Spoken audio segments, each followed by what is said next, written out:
नमस्कार, स्वागत है एलएनएम नोट्स में। इस वीडियो में हम लोग बात करने वाले हैं रूट मीन स्क्वायर स्पीड के बारे में। पिछले वीडियो में हम लोगों ने देखा था pressure exerted by A gas या फिर of an ideal gas. Ideal gas से जो गैस के द्वारा जो प्रेशर लगाया जा रहा था कंटेनर पे वो कितना होता है। तो प्रेशर का इक्वेशन हम लोगों ने निकाला था और उसमें हम लोगों ने कैलकुलेशन करते समय इस्तेमाल किया था रूट मीन स्क्वायर वेलोसिटी। तो वो वहाँ पे जो यूज़ किया गया रूट मीन स्क्वायर स्पीड, वहाँ पे हो सकता है कन्फ्यूज़न था। तो इसमें हम लोग जो है वो थोड़ा सा और डिटेल में जानेंगे कि रूट मीन स्क्वायर स्पीड होता क्या है और ये क्यों होता है। मतलब हम लोग जो है वो इसको लेते क्यों हैं। यहाँ पे हम लोग डायरेक्ट भी तो कर सकते थे, ऐसे हम लोग जो है वो यहाँ पे क्यों ले रहे हैं। तो इस चीज़ को भी यहाँ पे आपको स्क्रीन पे दिख रहा होगा, यही चीज़ है इसका कारण जिसके वजह से हम लोग जो है वो क्या करते हैं, रूट मीन स्क्वायर स्पीड लेते हैं। और इसका जो है वो कितना वैल्यू होता है और इसका जो इम्पोर्टेंट रिजल्ट है वो हो सकता है आप लोगों को ऑब्जेक्टिव क्वेश्चन के लिए बहुत ज़्यादा ज़रूरी हो। ठीक है, तो आरएमएस स्पीड या फिर रूट मीन स्क्वायर स्पीड और वेलोसिटी, इसको हम लोग जो है वो क्यों नहीं बोलते हैं, स्पीड ही क्यों बोलेंगे। या फिर आप जो है वो बोल सकते हैं कि स्पीड बोलना सही रहेगा वेलोसिटी के मुकाबले। वेलोसिटी के मुकाबले इसको रूट मीन स्क्वायर वेलोसिटी बोलने के मुकाबले रूट मीन स्क्वायर स्पीड बोलना सही रहेगा। अब क्यों रहेगा तो वो तो हम लोग इस वीडियो में ही देखने वाले हैं। तो देखिए, हम लोगों को पता है कि मॉलिक्यूल्स क्या है, जो कंटेनर में मॉलिक्यूल्स रखा गया है गैस का मॉलिक्यूल्स, वो रैंडम डायरेक्शन में इधर उधर क्या करता है, वो सब मोशन करता है। ठीक है, तो मोशन करता है तो हम लोग को पता है कोई डायरेक्शन तो फिक्स है नहीं। तो किसी भी डायरेक्शन, मान लीजिए कोई मॉलिक्यूल्स इधर जा रहा है, कोई इधर जा रहा है, फिर इधर जा रहा है, इधर आता है, किधर भी क्या कर रहा है, वो मोशन कर रहा है। तो वेलोसिटी अगर सेम है, सबका वेलोसिटी अगर सेम है तो वो क्या कर देगा, एक दूसरे को कैंसिल कर देगा। क्योंकि एक डायरेक्शन में वेलोसिटी इस तरफ प्लस में और दूसरे तरफ माइनस में, तो क्या कर देगा, दोनों वेलोसिटी जो है वो एक दूसरे को कैंसिल कर देगा। ठीक है, प्लस माइनस कैंसिल हो जाएगा। तो इस तरह से सबका जो है वो अगर वेलोसिटी कैंसिल ही हो जाएगा तो वेलोसिटी जीरो हो जाएगा, वेलोसिटी जीरो हो जाएगा।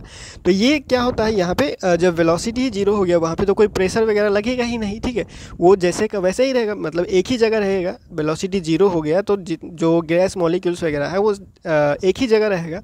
तो इसीलिए हम लोग क्या कर सकते हैं, इसीलिए हम लोग क्या करते हैं कि जो वेलोसिटी है उसका स्क्वायर ले लेते हैं, फिर रूट ले लेते हैं। तो देखिए यहाँ पे जैसे लिखा हुआ है, when the molecules of a gas are in random motion the velocity of a molecules average out to zero. ठीक है, जो रैंडम वेलोसिटी है मॉलिक्यूल्स का, वो हम लोग अगर उसका एक एवरेज निकालें तो हम लोग बोल सकते हैं कि सबका वेलोसिटी अगर सेम है तो सब एक दूसरे को कैंसिल कर देगा।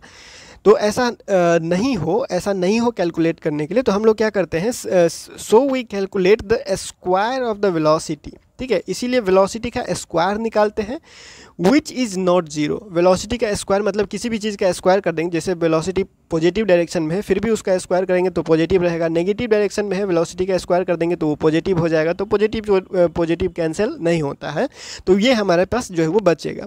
ठीक है, तो वेलोसिटी का स्क्वायर करेंगे, उसके बाद क्या करते हैं, टेक इट्स एवरेज, उसका एवरेज निकालते हैं। वेलोसिटी का स्क्वायर करते हैं, फिर एवरेज निकालते हैं, and then obtain the square root. उसके बाद हम लोग क्या करते हैं, स्क्वायर रूट। पहले वेलोसिटी का स्क्वायर किए, ठीक है, पहले हम लोगों ने क्या किया, वेलोसिटी का स्क्वायर किया और जितना वेलोसिटी है उसका हम लोग क्या करिए, एवरेज या फिर मीन। ठीक है, एवरेज या फिर मीन निकालते हैं और तब हम लोग क्या करते हैं, उसका स्क्वायर रूट लेते हैं। तब हम लोग क्या करते हैं, उसका स्क्वायर रूट लेते हैं।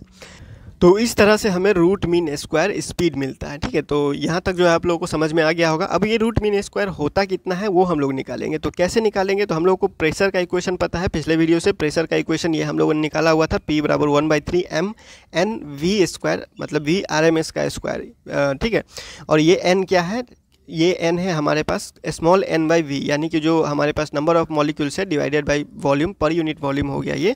तो ये हमारे पास है नंबर डेंसिटी n को जो है वो नंबर डेंसिटी कहिए या फिर number of particles per unit volume कहिए। ठीक है, तो ये हमारे पास प्रेशर का इक्वेशन था पिछले वीडियो से। और इसको अगर हम लोग जो है वो फिर से वही चीज़ लिखना चाहें, ये जो n के बराबर में ये जो n/v है उसको लिख दिए। ठीक है, और इस v को जो है वो इधर ले गए, यानी ये इक्वेशन, यहाँ तक इक्वेशन हम लोगों ने पिछले वीडियो में भी निकाला हुआ था, यानी प्रेशर में भी हम लोगों ने देखा हुआ था। तो आइडियल गैस के इक्वेशन के आइडियल गैस इक्वेशन क्या होता है, PV = nRT होता है।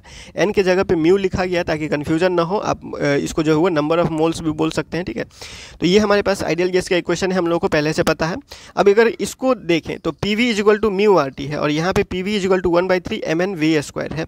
तो PV के जगह पे अगर μRT रख दे तो μRT बराबर क्या हो जाएगा, 1/3 mnv स्क्वायर हो जाएगा। तो μRT बराबर 1/3 हो जाएगा। ये वाला जो इक्वेशन है ये बन बन गया। ठीक है, बहुत सिंपल है, ज़्यादा कुछ करना नहीं है। अब हम लोग क्या करेंगे, देखिए अब इस n के जगह पे हम लोगों ने म्यू इंटू एन ए लिख दिया है, क्योंकि जो n बराबर होता है म्यू इंटू एन ए होता है। एन ए क्या है हमारे पास, एवोगाड्रो नंबर है। ठीक है, तो इसके जगह पे हम लोगों ने सिंपली प्लेस कर दिया हुआ है और कुछ नहीं किया गया है। म्यू से म्यू यहाँ पे दोनों तरफ कैंसिल हो जाएगा, तो यहाँ बचेगा आर टी और 1/3 हो गया m। उसके बाद एन ए हो जाएगा, म्यू से म्यू कैंसिल हो चुका है, V square R M S हो गया। उसके बाद यहाँ पे देखिए 3RT, ये जो 3 है वो इस तरफ चला गया है, तो 3RT हो चुका है। उसके बाद m इंटू एन ए और V square R M S.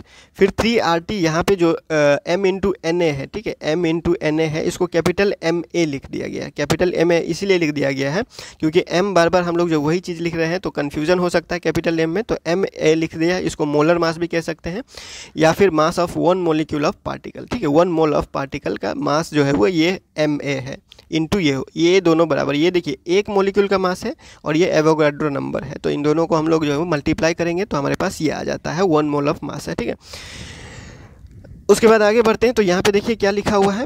अगर इस चीज़ को हम लोग यहाँ पे लेके चले जाएँ तो ये 3RT/MA हो जाएगा, यानी 3RT/M सिंपल बोले तो, और वी स्क्वायर बराबर इतना आ जाएगा। ठीक है, अगर हम लोग दोनों तरफ स्क्वायर रूट ले ले तो स्क्वायर रूट लेने के बाद हमारे पास ये दोनों तरफ स्क्वायर हो गया, और इस स्क्वायर रूट को हम लोग क्या करेंगे यहाँ पे, अगर इस स्क्वायर से ये रूट अगर कैंसिल कर दे, ये जो वी स्क्वायर है इससे रूट जो है वो कैंसिल हो जाएगा, तो कैंसिल होने के बाद हमारे पास बचेगा VRMS, और यही हमारे पास है रूट मीन स्क्वायर। ठीक है, यही है हमारे पास रूट मीन स्क्वायर स्पीड, और ये बराबर कितना है, √3RT डिवाइडेड बाई MA, यानी वो जो मोलर मास है उसका। ठीक है,